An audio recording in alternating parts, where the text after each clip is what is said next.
miaka 38.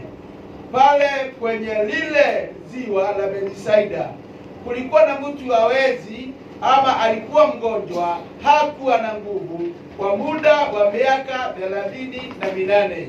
Na basi huyu jamaa, kama nilivyowaambia, sijui vile alivyofika mahala pale, na Biblia inasema alipofika pale nguvu basi zikamwishia. Na sio yeye tu, Biblia inasema kulikuwa na watu wengi walikuwa na magonjwa tofauti tofauti, lakini huyu jamaa alipofika pale alikaa muda miaka ingine 38. Na ikawa jinsi anavyokaa pale, hivyo ndivyo nguvu zake zinapopungua, na matumaini ya kuponywa bado alikuwa naye. Na wakati Yesu basi alipofika akampata. Kabla Yesu hajafika, ninataka kuongea jinsi alivyokuwa amekaa pale for 38 years. Wakati mwingine tumekaa kwa jambo moja muda mrefu, tumekaa kwa jambo fulani bila hata msaada, lakini leo nina ujumbe wako ya kwamba kuna mtu ambaye akifika basi hilo jambo lako atalitatua. Saa hii hauna mtu, lakini wakati wa huyo mtu anayeitwa Yesu ukifika, basi anakusaidia na anatatua shida lako. Basi kwenye kitabu cha Warumi 5 mstari wa 6, kwa maana hapo tulipokuwa hatuna nguvu, wakati ulipotimia, Kristo alikufa kwa ajili yetu. Kuna muda, kuna wakati hatukuwa na nguvu zozote, hatukuwa na tumaini, tulikuwa na magonjwa, tulikuwa tumefinyika, lakini Biblia inasema kwenye kitabu cha Warumi 5:6, kwa maana hapo tulipokuwa hatuna nguvu, na wakati basi ulipotimia, Kristo alikufa kwa ajili ya waovu.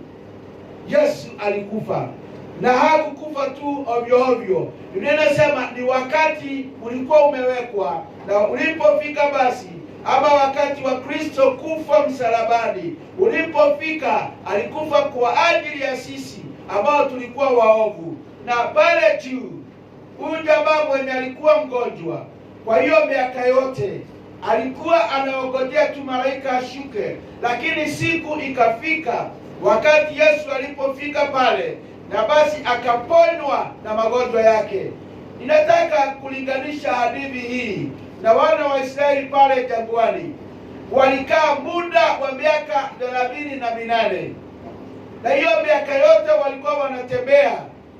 Hiyo miaka yote walikuwa ni kusurura jangwani. Hiyo miaka yote walimtegemea Mungu awalishe. Walikaa pale, walitembea kama vipofu, hawakuwa wanajua vile kunaendelea. Ila tu jambo moja ninajua na ninaamini ya kwamba walijua tu ndani yao tumaini lao lilikuwa moja, kufika kwenye ule mji uliyejaa maziwa na asali. Bwana asifiwe. Na walikuwa na nguvu, na walitembea kama ungewaona wakilisha mifugo yao jangwani, na wakitembea kwa bidii wafike ile nchi, lakini hawakujua ndani yao kuna ule muda Mungu ameuweka. Na basi pale Yesu akafika mstari wa 6 kwenye Yohana 5. Yesu alipomuona huyo amelala, naye akijua ya kuwa amekuwa hali hiyo siku nyingi, Yesu alijua jamaa huyu amekuwa mgonjwa na amekuwa hapo kwa muda mrefu. Hilo jambo lako mpendwa, Yesu analijua. Hilo ombi lako Bwana analijua. Haijalishi uliomba siku gani, haijalishi uliomba utotoni, lakini bado halijafutika usoni mwake Mungu. Bado analijua. Na Biblia inasema hapa, Yesu alipomuona huyo amelala, naye akijua ya kuwa amekuwa hali hiyo siku nyingi, alimwambia, wataka kuwa mzima? Na hapo ndipo alijibu mstari wa 7, sina mtu. Na hapo ndipo niliwaambia Sunday, wengi wetu tunaongojanga ma connection, maana unataka kufika mahala fulani na ni lazima ufanyiwe connection. Saa zingine unaambiwa ni lazima utoe kitu kidogo ndio ufike hapo, lakini Yesu atakapofika, swali na jibu ni rahisi. Unataka kuponywa? Yule jamaa alipoulizwa wataka kuwa mzima, alisema sina mtu. Wakati mwingine iko hivyo, tunapokutana mahala fulani, na niliwaambia, na hii jambo hutumika kwa maofisi, hii jambo hutumika kwa biashara. Ninataka kufanya biashara fulani, lakini sina mtu wa kunifundisha hiyo biashara, sina connection. Saa zingine watu wa Mungu tunapotea kwa ajili ya connection. Si tumtumaini Bwana, tuondoe connection, tuweke tumaini letu kwa Bwana, tumtegemee yeye, maana yeye akifika, yeye ndiye atakupeleka mahala unataka kufika. Na mstari wa 14 inasema hivi, bado Yohana 5:14, baada ya hayo Yesu akamkuta ndani ya hekalu, akamwambia, angalia, umekuwa mzima. Baada ya hiyo, baada ya kuponywa 38 good years, huyu jamaa ameguswa na ameponywa, na sasa wakati umefika, yeye mwenyewe akaamua aende ndani ya nyumba ya Mungu. Kumbe huyu jamaa alikuwa anamjua Mungu. Kumbe huyu jamaa alikuwa anaendaga kanisa, lakini for 38 good years pastor wake hakuwa amemuona.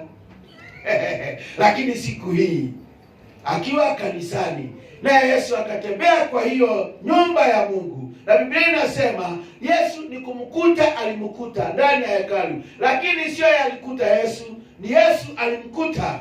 Ask your neighbor, Yesu anaweza kukupata wapi leo? Wengine tunaweza patikana kwa kutafuta connection. Tuko busy sana na connection. Yesu akija anaweza kukupata wapi? Saa zingine ni vizuri kuondoa majonzi ndani ya moyo wako. Saa zingine ni vizuri kumtumaini Bwana peke yake. Na wakati jamaa alipoponywa, aliona sasa sina muda mwingine, maana kama miaka 38 nimekaa karibu na nini maji nikingojea uponyaji wangu, na sasa niko mzima, kwa nini nisimwabudu Bwana? Kuna watu wengine akitendewa muujiza anaambia Yesu kwa heri, hiyo nyumba ya Mungu kwa heri, nimepata chenye nilikuwa nimekitafuta. Una ushuhuda huo? Kuna jamaa alituambia yeye LGM chenye alikuwa anakitafuta amekipata. Mama Brian, unakumbuka hiyo story? Tanikwambia, Mungu wa mbinguni hatuwezi tukaabudu yeye na tutanganye na vitu zingine. Kama ni Mungu tumwabudu Mungu. Kama ni mfalme tunatafuta, hebu tutafute mpaka siku zetu za mwisho za kutoka duniani. Na kama unampenda Kristo, fanya yaliyo bora. Baada ya hayo Yesu akamkuta ndani ya hekalu. Biblia inasema akamwambia, angalia, umekuwa mzima. Na yeye ndiye alikuwa amemponya.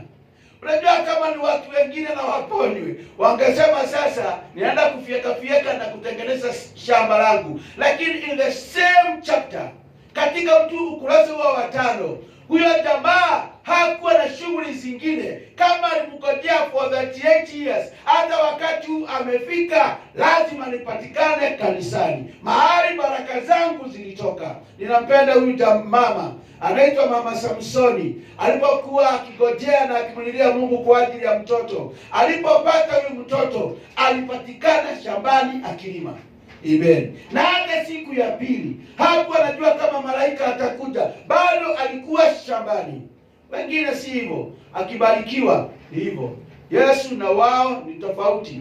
Wanakuta jamaa amejipa shughuli, si vibaya, lakini huyu jamaa chenye ninapenda chake, alipopata mtu, alijua huyu mtu hamwachi, alijua huyu mtu atamwabudu, maana yeye ndiye amemponya.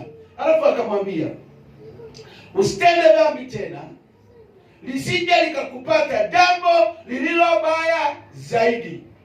Wakati Yesu alipopatana na yeye, sasa hii ni neno la Yesu la pili. La kwanza ilikuwa ungependa kuponywa. Neno la pili, chukua godoro lako na uende.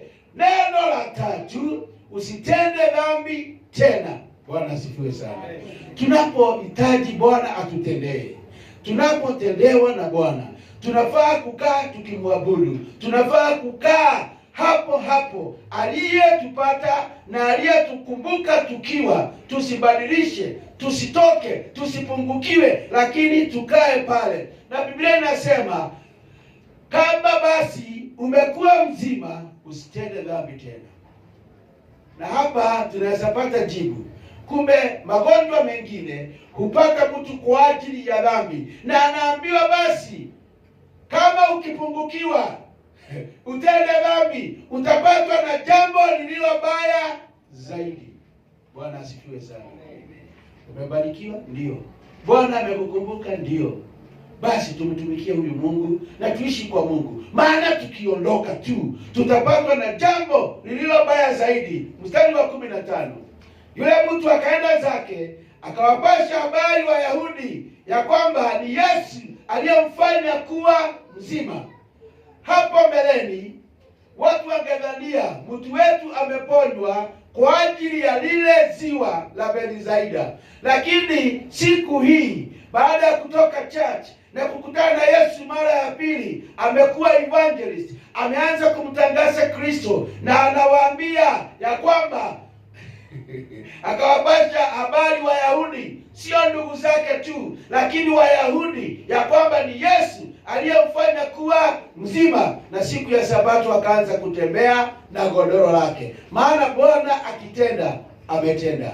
Na alipokuwa ndani ya nyumba ya Bwana kama mwanadamu, maybe alikuwa na sadaka za kushukuru, maybe alienda pale ili akae kwenye uwepo wa Mungu, maybe alikaa pale ili auone uzuri wa huyu mwana wa Mungu, hatujui, lakini lile jambo alitendewa ilimfinyilia na ilimfanya aende ndani ya nyumba ya Mungu. Hapo ndipo nikasema wengine tunaweza kuwakosa, na ukiwauliza ulikuwa wapi, ni shughuli tu. Nimekuwa na shughuli nyingi. Baada ya kubarikiwa nimekuwa na shughuli, siwezi patikana. Ni Mungu tu, mniombee sana nipate nafasi. Lakini siku ile hitaji alisema niombeeni Mungu anikumbuke, na akinikumbuka nitamtumikia. Na baada ya kukumbukwa ni shughuli tu. Kanina hukupatikana ni shughuli tu, lakini Bwana alinikumbuka, lakini mimi nilisahau. Kumbukumbu ya Torati 1 mstari wa 6. Kumbukumbu ya Torati, Deuteronomy 1 mstari wa 6. Hadithi hiyo ya jamaa mlemavu na huyo mwenye aliponywa inatukumbusha safari ya Waisraeli jangwani. Kama vile nilivyowaambia, walikaa for 38 good years. Ndani yao hawakujua chenye wanachokifanya. Na Biblia mkumbuke inasema Musa akapanda mlimani Sinai, akakaa mbele ya Musa 40 days 40 nights akiwa mbele za Mungu. Na wakati wa kushuka Musa mlimani, uso wake ulikuwa unang'ara, ulikuwa umeng'aa. Na basi Waisraeli wakimtazama wanaogopa, anawaambia wanamchoma. Na hatimaye Biblia inasema Musa akaambiwa na Waisraeli afunge kagunia kwenye uso wake, maana walipokuwa wakimwangalia uso wake ulikuwa unawachoma. Na basi kule kufunga kagunia, akili zao zikawa nzito, wakawa si watu wanaweza ona maono, maana maono yaliyokuwa maono yao yalifichwa na Musa kwa kagunia. Na basi haitwi kagunia, kuna ile lugha inaitwa kibibilia, lakini alijifunga kitambaa uso wake usionekane. Na basi Biblia inasema kama wangeutazama uso wa Musa wangejua hakuna mahali wanaenda, lakini kule kufungwa kwa ile kitambara hawangejua, wote wanaisha jangwani. Lakini wakakaa for 38 good years wakienda safari ambao hawafiki. Imagine uanze safari leo ukiwa na day 1 day 2, miaka 10 miaka 20, wazazi wote waishe jangwani, kuzaliwe generation nyingine, the Joshua generation, watu ambao sasa wanaingia ule mji. Maana wale watu ambaye waliokuwa wazazi wao waliishia jangwani kwa sababu ya kutenda dhambi. Na basi wakasumbuka miaka 38, hawakuwa wanajua chenye wanachokifanya. Lakini siku moja mtu mmoja akiwa amelala akaambia mwenzake, na vile tumetembea, lakini story ni hii, mahali tu nilikuwa nimelala jana ndio nimelala hata saa hii. Kwani hatuendi? Saa hiyo ndio macho yao ikaanza kufunguka. Kumbukumbu ya Torati 1 mstari wa 6. Bwana Mungu wetu alituambia huko Horebu, akasema mlivyokaa katika mlima huu vyatosha. wakiwa kule Horebu. Baada ya jamaa moja kulala, na akajikuta mahali tu alikuwa amelala jana usiku ndio hako, lakini mchana walijikuta ni kama wanatembea. Kumbe hakuna mahala walikuwa wanaenda, maana mawazo yao na macho yao yalikuwa yametiwa giza. Hawakuwa wanajua chenye wanafanya jangwani, ilikuwa tu ni kusunguka. That is good years. Bwana akanena, mstari wa 2, akaniambia, hiyo ni Kumbukumbu ya Torati 2 mstari wa 3, mlivyosunguka mlima huu vyatosha, geukeni upande wa kaskazini. Saa zingine tumekaa kwa jambo moja kwa muda mrefu, hata tumechoka, tumeomba, tumeona ni kama Bwana hasikii, na hilo jambo ambalo tumelitamani na lile ombi tuliomba the very first day, Mungu alisikia. Ni sisi tu tugojee, tukae pale tukimtumaini, lakini usikae for the 30 good years kama yule jamaa wa Bethsaida, lakini ukae ukimkumbusha Mungu kama kale katoto kadogo kanamsemanga dadi, inulie switi. Naambia vile mlivyosunguka mlima huu vyatosha, geukeni upande wa kaskazini. Kumbe njia ilikuwa pamoja na wao. Kumbe njia ilikuwa tu karibu na wao. Ni kugeuka tu walikuwa wageuke, kugeuka. Saa zingine tunapoenda safari ya mbinguni, tunaendanga na tunaacha ile njia ya kweli, tunaanza kuingia njia zingine. Njia zingine ni mafuta ya baraka, kifagia kufagia mikosi, kikula hiyo ni miwa. Kikula hiyo miwa inatoka madhabahuni, utasikia vizuri.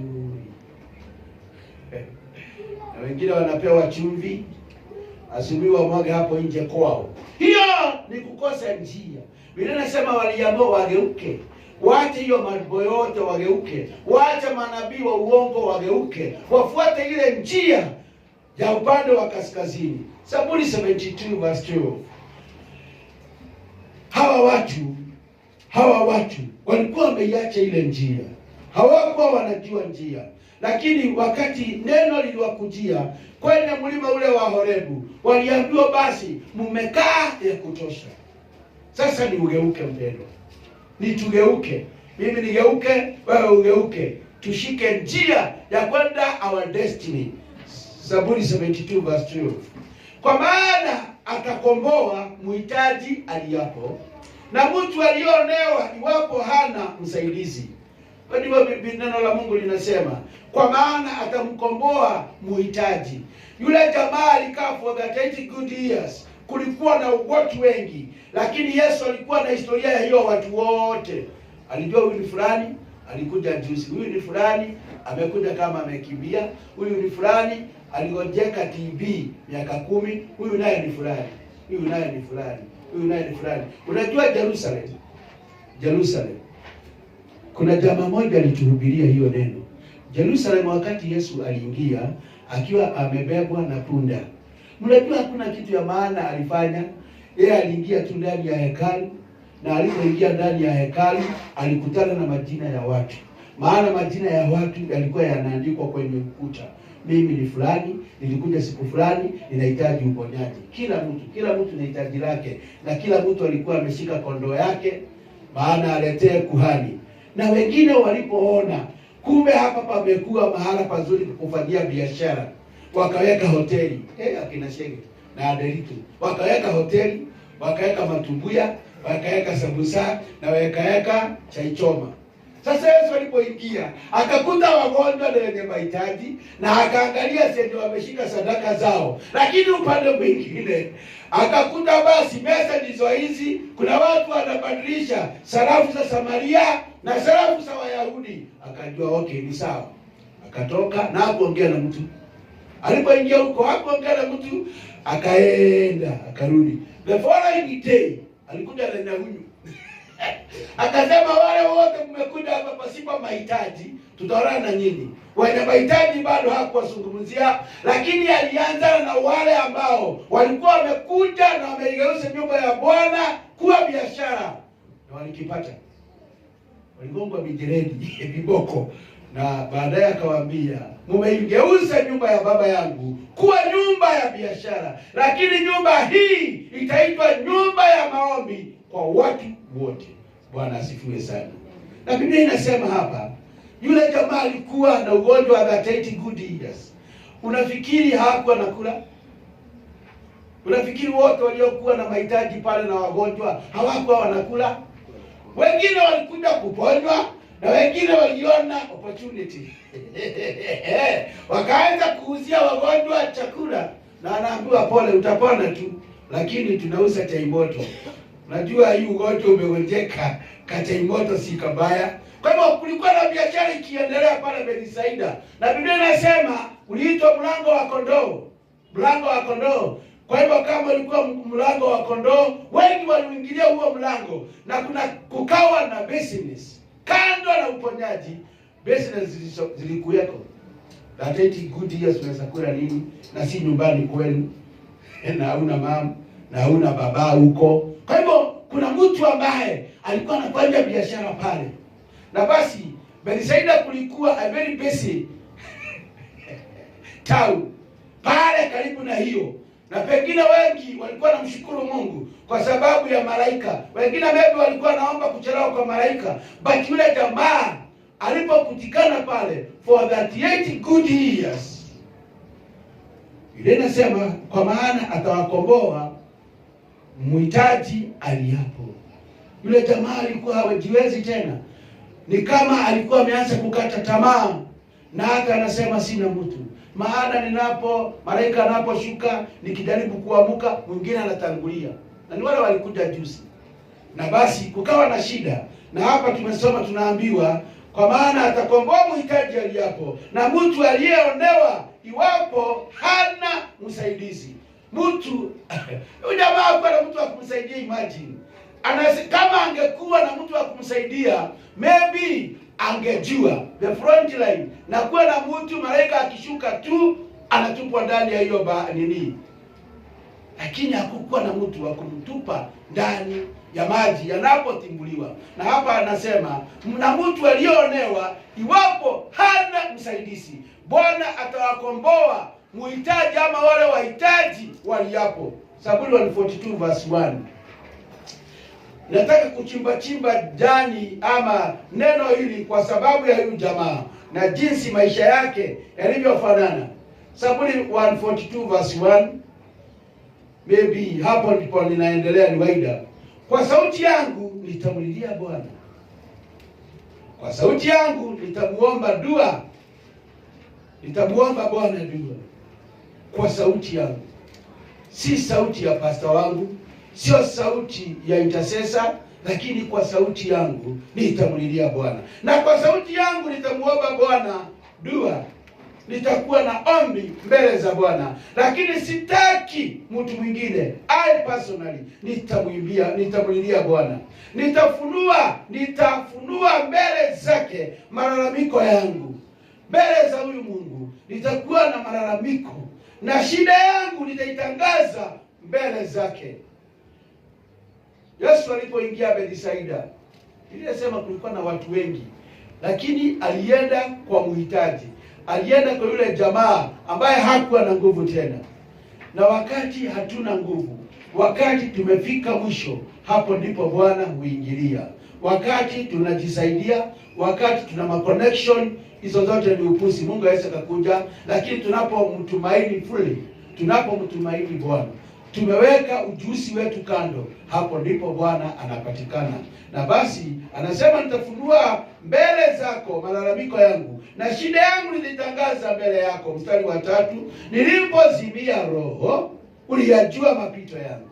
Nilipozimia roho yangu mapito yangu uliyajua. Katika njia niendayo wamenifichia mtego. Ile njia ninaoiendea, kumbe mbele kuna mitego. Lakini Biblia inasema nilipozimia roho yangu uliyajua mapito yangu. Ulijua mapito yangu. wakati sikuwa na nguvu tena, wakati niliona kama uweza wangu umefika mwisho, basi pale wewe mwenyewe ulikuja ukawa msaada yangu. Na sio hivyo tu, katika njia nienda yao walifikia mitego. Hivyo ndivyo maisha ya kila siku. Tunapotembea tunaenda tukijihadhari. Sana sana boy shout. Tunaenda tukijihadhari. Sana sana watoto wetu wadogo. Watoto wakicheza ni lazima tukae tukiwaangalia. Maana watoto wetu wametegewa mitego mingi na hata shetani. Nasikia mtoto alikuwa anacheza pale nje, alipotea 7 good years. Na ameenda, sijui alienda namna gani, sijui alichukuliwa na nani. So sisi tumekuwa wachunga ama tunawachunga watoto. Na ni lazima wajue hii. Unapoenda kucheza, unapopewa sweet na mtu haumjui, usichukue watoto. Unaweza kuwa umepewa dawa ya kufanya ulale usingizi, na baadaye utajikuta gong. Ukisaidana mami, naangalia wale watu huko na wao hakuna mami. Wewe ndio ulichukua sweet. Usichukue sweet zao, kataa. Waambie nilinunuliwa mingi kwa nyumba ziko huko. Hii hapo staki. Na hiyo ndio njia moja ya mtoto kujiokoa. Na Biblia inasema, niliposimia roho yangu, ulijua mapito yangu. Maana niendao wamenifichia mitego. Mitego mingi imefichwa. Maybe kuna watu tu wanakaanga wakikugojea. Waone vile utakavyonena, waone vile utakavyosema, na baadaye wanasema baadaye mwishowe. Siwe ndio nasemanga umeokoka. Maana umewekewa mitego. Mahali tunapoenda watu wa Mungu, tumetegewa mitego mingi na shetani. Lakini ni heri tumwabudu Mungu wetu anayetutegulia mitego yetu. Verse 7. Uitoe nafsi yangu kifungoni, nipate kushukuru jina lako. Wenye haki watanisumbuka, kwa kuwa wewe unanikirimu. Nasema utoe nafsi yangu kifungoni. Saa zingine sheria na wokovu umetufunga. Kuna mambo tungefanya, kuna mambo ningefanya, but nimefungwa, nimekaa kwa minyororo, na nimekaa nikimtumaini Kristo siku moja arudi nikapata uzima wa milele. Mimi siko na miaka 38 tangu niokoke, nimesukuma tu miaka, but siwezi kubali kupoteza hata siku moja neno ambalo nilipokea miaka mingi imeisha kwa ajili ya mambo ya kuisha. But one thing ninajua ni kwamba kuna vifungo vingi tunafungwa na watu ambao wametusunguka. Saa zingine tunafungwa na roho ya umaskini. Unajaribu, unasikia hapana, ni kama umaskini umekuingilia. Mwingine naye amefungwa na roho tofauti. Mwingine naye amefungwa na roho ya kuchelewa. Kila kitu unafanya ukiwa umechelewa. Kuamuka umechelewa. Kuomba umechelewa. Si hata sasa unapika kama umechelewa. Na wewe mwenyewe unakula kama umechelewa. Yaani tumewekwa kifungo za namna nyingi. Lakini tumshukuru Mungu wetu ambaye tunaweza kulishukuru jina lake, maana wenye haki watanisunguka. Na unaposungukwa na wenye haki, wanakutoa kwenye vifungo na mitego aina tofauti tofauti. Bwana asifiwe. Leo nina neno na wewe, na ndio sababu nilitamani at least tuwe na muda mzuri wa kwenda mbele za Bwana na kumwambia Bwana, jinsi nimekaa kwa jambo hili limenichukiza. For 38 good years. Jamaa alipoulizwa kama angependa kuponywa, alisema sina mtu. Na leo hata sisi hatuna mtu, ila tuko na Kristo Yesu. Yeye ndiye tunafaa tumwambie yale mambo tunayapitia, yale mambo tunahitaji atutendee. Ni Bwana peke yake awezaye. Amen. Taka tuwe na muda mbele za Bwana. Waisraeli walipokuwa jangwani, walisumbuka for 38 good years. Hawakuwa wanajua mambo yote wanafanya jangwani, hawatatoka hiyo jangwa na watafika ile nchi, lakini watoto wao wataenda ile nchi. Wakajikaza, wakasumbuka, wakamwabudu Mungu, maana kati yao kuna watu walikuwa wenye haki. Lakini Biblia inasema Mungu ambaye akinena neno yeye hajuti. Alikinena amenena. Alimwambia Musa, njoo hapa. Nataka nimalize hawa, nikumbie watu wengine wapya, uwapeleke Kanani.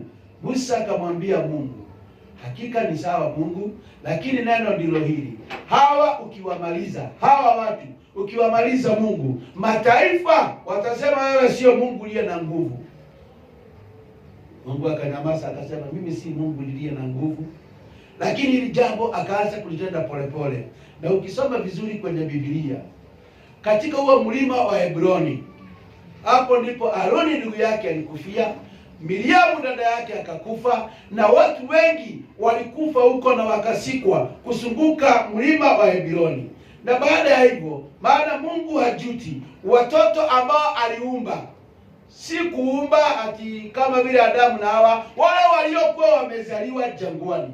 Ni Mungu alikuwa anawaumba na alitaka wakomae, watu wakubwa. Kitu ya kwanza akachagua watoto wa miaka 35 wenye walizaliwa jangwani, na basi ikawa ndio jeshi la Caleb na Joshua. Mungu kwanza akaandaa jeshi. Hawa wengine walikuwa vijana tu barubaru. Na Biblia inasema walipovuka mto wa Yordani, ng'ambo ile, walipovuka tu, jambo la kwanza kulikuwa na ceremony. Vijana wote wakatahiri. Chapter 5 verse 1, Joshua wakatahiri kutimiza agano la Mungu. Na anasema wale wote walikuwa wamezaliwa jangwani hawakuwa wametahiri, wakatahiriwa ndio waweze sasa kuingia kwa vita sawa sawa. Na wakiwa katika hiyo jambo, Mungu akaanza kutimiza agano lake lenye alimwambia Musa ataua wazazi, na akawaua. Lakini hii generation yenye Mungu ameumba ndio wanaenda ile nchi. Na sisi, mimi na wewe, tusikubali generation nyingine. Yale maombi umeomba, wakuja wafurahie maombi ambao hawakuomba, kufunga ambao hawakufunga, kutoa ambao hawakutoa. Watu wengine wanaanza kuilalia baraka zao. Vile umekaa kwa mlima huu vimetosha. Yesu akamwangalia mzee akamwambia, ungependa kuponywa? Ungependa kuponywa? Na the following day, ninapenda hilo neno, alimpata kanisani akimshukuru Mungu, akirukaruka huko. Lakini Yesu akamwambia, usirudie tena kutenda dhambi, na basi ukitenda dhambi utapatwa na jambo baya zaidi ya hili. Na mimi nataka Bwana tutoe katika jambo hili ambalo limekuwa ngumu, limetulemea. Haijalishi ni muda gani, haijalishi ni wakati gani, but this is the day. Hii ndio siku ya kumuita Mungu na umwambie, kama ulimwokoa yule jamaa ukamponya wa kiziwa cha Bethsaida, hata nami niko pale uniponye. Mhitaji wako anapokulilia, Bwana unakujangu, nasikia kilio chake. Leo kilio chetu hebu kikapae mbele za Bwana. Nataka tusimame mbele za Bwana. Nataka tukawe na kilio mbele za Bwana, ukamwambie jambo hilo ambalo lilokusukuma for that all long. Hilo jambo limekusukuma kwa huo muda wote. Hilo jambo ambalo limekuwa ndani yako kwa huo muda. Tuko na nafasi nzuri ya kumuita na kumlilia Bwana aweze kutukomboa, aweze kutuponya na huo muda. Unaweza omba at your own style. Umwambie Bwana, hili jambo limenisukuma, hili jambo limenisonga. Hiyo miaka nimeomba na sipati jibu. Leo ndio hebu ikawe niyo siku ya kupata jibu la ombi lako. Jehova Mungu, mbele zako tumekuja kama wanao. Tunaliabudu jina lako na kulitukuza Kristo. Wewe umekuwa mwema kwetu, umekuwa Mungu wetu. Tumekuwa watoto wako wa malisho yako Kristo. Na sasa mbele zako Bwana, yule mwenye ulemavu alipofika pale kwenye kisiwa cha Bethsaida, Jehova Bwana ulimuuliza kama angepata kuwa mzima. Hii ndiyo siku Jehova, mioyo yetu inatamani ikawe mzima tena. Roho zetu, mioyo yetu, imani yetu Jehova, hata na mapato yetu na mili yetu, tunaomba ikawe mzima tena. Tumesumbuka na jambo hili, tumesumbuka na shida hii, tumesumbuka na jambo moja. jambo hili limekuwa mzigo kwetu, na leo Bwana tumeonelea ni vizuri tuje mbele zako tukuletee wewe uwezaye kuwasaidia wanao. Ukatusaidie siku ya leo. Twahitaji msaada wako, twahitaji ukombozi wako, twahitaji Jehova mkono wako ambao umesema sio mfupi na wala masikio yako sio mazito. Bwana, walipokulilia Waisraeli, walipokulilia Jehova, usikie kilio chao na uliwatendea kadiri walivyokuomba. Wakati walipokula mana wakakinai, Bwana, walikuomba nyama ukawapea. Na siku ya leo Mfalme, tuna jambo yamesonga mioyo yetu, kuna jambo limekuwa mzigo kwetu, kuna jambo limetulemea kwa hiyo miaka, ila mwaka huu Mfalme na wakati wa leo, ila jambo twalileta magotini pako, ili Jehova Bwana ukawe msaada wetu, ukawe nguvu zetu Bwana, ukawe ushujaa, ukawe wa kutuponya, ukawe wa kutuokoa.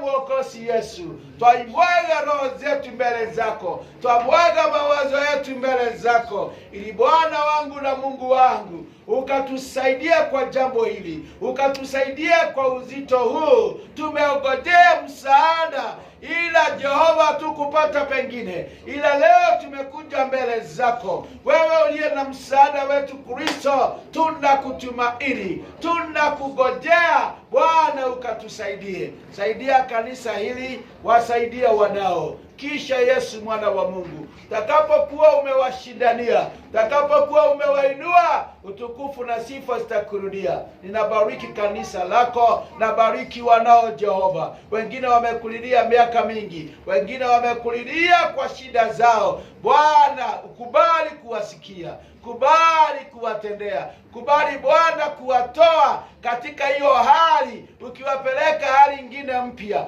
Mwokozi wangu na Mungu wangu, tutakuja hapa Jumapili tukiwa na ushuhuda wa ushindi, tukiwa na jambo la kutukuza, tukiwa na jambo la kukuinua. Tubariki na utuponye kwa jina la Yesu Kristo, waomba na kuamini. Amen. Amen.